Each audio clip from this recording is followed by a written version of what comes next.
شیر کو عربی میں اسد کہتے ہیں. ہر حالت کے الگ الگ نام ہیں. زرغام کہتے ہیں جو چیر پھاڑ کرنے والا شیر ہو. زیغم کہتے ہیں جو دوڑتا ہوا شیر ہو.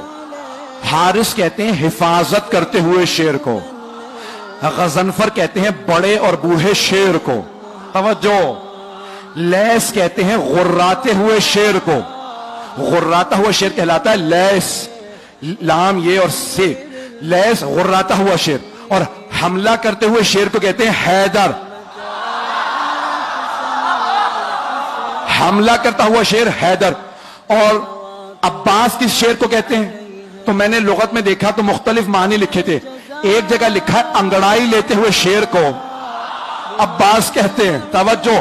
دوسری لغت میں لکھا تھا, فیروز اللغات میں لکھا تھا, عباس اس شیر کو کہتے ہیں جس سے شیر فرار کریں. اللہ کے شیر نے کہا یہ عباس ہے. بھئی عباس کوئی عام شیر نہیں, شیر خدا کا شیر ہے.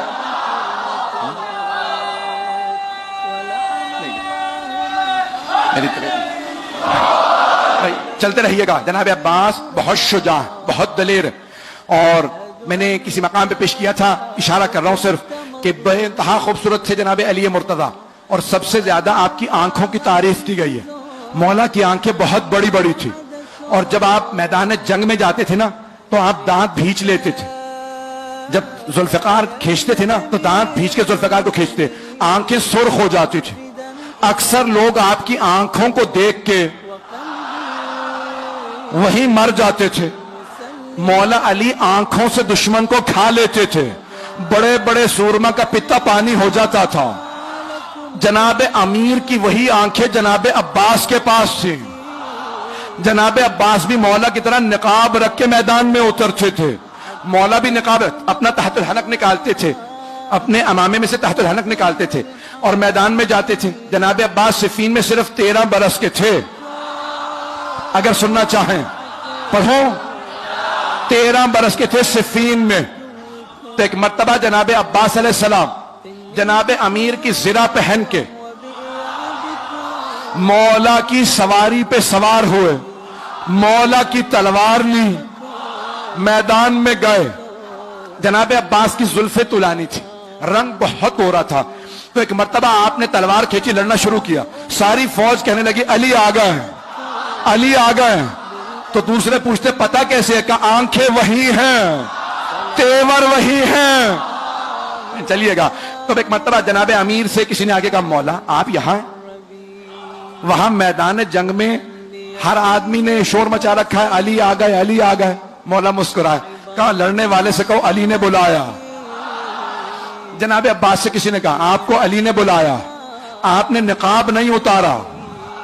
ایک مرتبہ سواری سے اترے, بس مولا کا نام آنا تھا, گھوڑے سے اترے, ہاتھ میں تلوار تھی, خون بہ رہا تھا تلوار سے, چہرے پہ ابھی بھی نقاب تھا.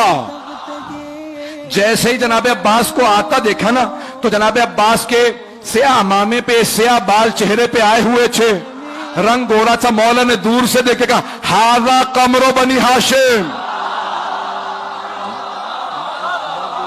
کہا ہاذا قمر بنی ہاشم, یہ بنی ہاشم کا چاند ہے. عزیزانہ گرامی, جس گھر میں ایک ہی خوبصورت ہو تو خاندان والے سارے القاب اسے دے دیتے ہیں. نہیں پہنچا سکا کہ بھئی یہ خوبصورت ہے, یہی چاند ہے, یہی سورج ہے, یہی ستارے, سب کچھ یہی ہے. اور اگر کسی خاندان میں سبھی خوبصورت ہو, اب پہنچ رہی ہے وہاں, سبھی خوبصورت ہو, کوئی حمزہ ہو, کوئی جعفر طیار ہو, رسول خدا علی مرتضیٰ, امام حسن حسین کے تو نام ہی حسن سے نکلے ہیں, بہت خوبصورت تھے. جہاں سبھی خوبصورت وہاں جناب امیر فرما رہے ہیں ہاذا قمر بنی ہاشم. اب سوچیں کتنے خوبصورت ہوں گے. صرف آنکھیں نہیں, ناک جناب عباس کا, آپ کی پیشانی, لب, آپ کے بازو, آپ کا قد, ہر چیز دیکھنے سے تعلق رکھتی تھی. جو ایک دفعہ دیکھتا تھا وہ واپس آ کے پوچھتا تھا کون ہے. جب جناب عباس مدینے کے بازار میں جاتے تھے بازار رک جاتا تھا. جناب زینب کو کسی نے کہا جب آپ کا بھائی جاتا بازار رک جاتا. جناب زینب نے بولا کہ بھیا آج کے بعد سے چہرے پہ نقاب رکھنا. کہا بی بی جیسا آپ کا حکم. کہا بھیا کہیں نظر نہ لگ جائے. سارے مدینے والے ایک ہی بات کرتے ہیں عباس عباس ہے. ام البنی کی آنکھوں کا تارا جب مولا غازی دھرتی پہ آیا، جب مولا غازی دھرتی پہ آیا، اس ماں کا رتبہ کتنا ہے اعلیٰ، کا رتبہ کتنا ہے اعلیٰ، اور جس کو ملا ہے او میرا پیر غازی، میرا پیر غازی، میرا پیر غازی، مولا وفا کا او میرا پیر غازی.